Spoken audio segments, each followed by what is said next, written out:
नमस्कार। सत्य से साक्षात्कार के इस अंक में आपका स्वागत है। कल मैंने बताया था कि गांधी नेहरू परिवार से अंग्रेज़ों का क्या रिश्ता था। आज बता रहा हूँ कि कांग्रेस का क्या रिश्ता था। वैसे तो इसके सैकड़ों उदाहरण हैं जो या तो बताए नहीं गए या छिपाए गए। अब बहुत सी चीज़ें निकल कर आ रही हैं और ये सब डॉक्यूमेंट्री है, ऐसी सुनी सुनाई बातें नहीं हैं।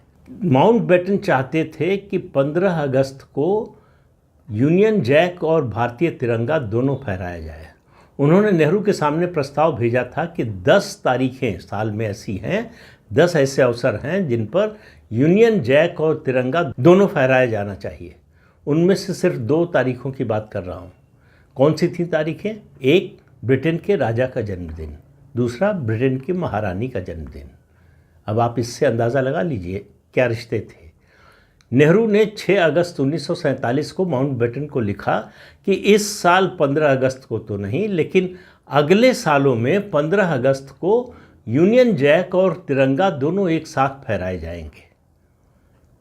अब इस बात की आज आप कल्पना कर सकते हैं कि जिसकी गुलामी से हम छुटकारा पा रहे थे, स्वतंत्रता मिल रही थी, का उस देश का झंडा हमारे तिरंगे के साथ फहराया जाएगा। इसके लिए देश के तथाकथित प्रधानमंत्री, तथाकथित इसलिए कह रहा हूं कि मैं बता चुका हूं कि प्रधानमंत्री की शपथ उन्होंने नहीं ली थी। प्रधानमंत्री की शपथ उन्होंने 1952 में ली पहली बार। उससे पहले तक मंत्री की शपथ लेते रहे, 2 बार लिया। अब आपको मालूम है कि माउंटबेटन के और उनके परिवार से नेहरू के क्या संबंध थे, लेकिन गांधी जी दे दी हमें आज़ादी बिना खड्ग बिना ढाल। उन्होंने मुंबई में प्रार्थना सभा में कहा कि मुझे सुनकर बड़ा दुख हुआ है, भारत के झंडे पर यूनियन जैक नहीं होगा। अच्छा होता कि भारतीय झंडे के एक कोने में यूनियन जैक भी रहता।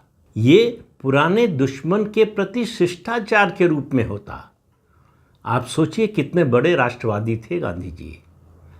भारत की कितनी चिंता थी और ब्रिटेन की कितनी चिंता थी, आप खुद फैसला कर सकते। और ये प्रस्ताव जो है भेजा गया था कांग्रेस कार्य समिति को भी। कांग्रेस की कार्य समिति के कुछ सदस्यों ने जाकर गांधी जी को बताया कि इस कार्य समिति ने इस प्रस्ताव को अस्वीकार कर दिया है। और नेहरू ने इस प्रस्ताव के बारे में कहा कि ये प्रस्ताव कार्य समिति में जाएगा तो कांग्रेस के राष्ट्रवादी, ध्यान दीजिए, कांग्रेस के राष्ट्रवादी सदस्य इसे अंग्रेजों को खुश करने वाला बताएंगे।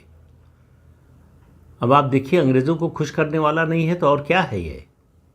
और कांग्रेस के राष्ट्रवादियों से कितनी चिढ़ थी नेहरू को, इसको भी समझिए। गांधी जी तो तिरंगे को पहले ही रिजेक्ट कर चुके थे। उनकी जो आपत्ति थी कि तिरंगे में चरखा नहीं है, इसलिए वो तिरंगे को प्रणाम नहीं करेंगे, तिरंगे को स्वीकार नहीं करेंगे।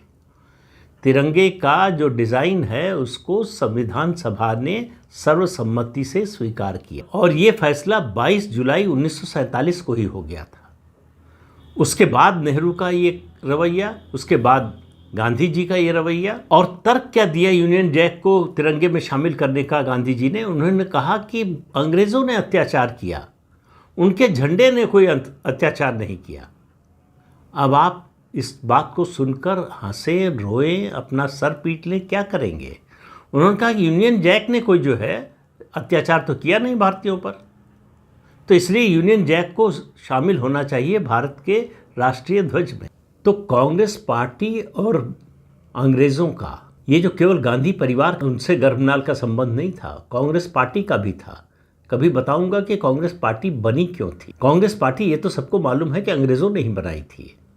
उनके पहले शुरू के कई अध्यक्ष जो है अंग्रेज़ अधिकारी हुए।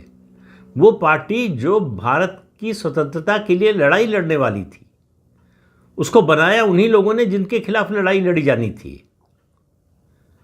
इससे आप समझ लीजिए कि कांग्रेस पार्टी ने आज़ादी के आंदोलन में किस तरह की और कौन सी भूमिका निभाई। इसके अलावा और जानकारी जो सामने आएगी उससे आपको उससे भी ज़्यादा आश्चर्य होगा। एक मकसद था, एक उद्देश्य था कांग्रेस को बनाने का अंग्रेज़ों का। ये पार्टी भारतीयों की नहीं, अंग्रेज़ों की बनाई हुई पार्टी है और अपने उद्देश्य के लिए, अपने हित साधने के लिए उन्होंने बनाई थी। कभी बताऊंगा कि उनका हित क्या था, उनका लक्ष्य क्या था। तो इस अंक में इतना ही। अगले अंक में फिर मिलेंगे किसी नए मुद्दे के साथ। तब तक के लिए नमस्कार।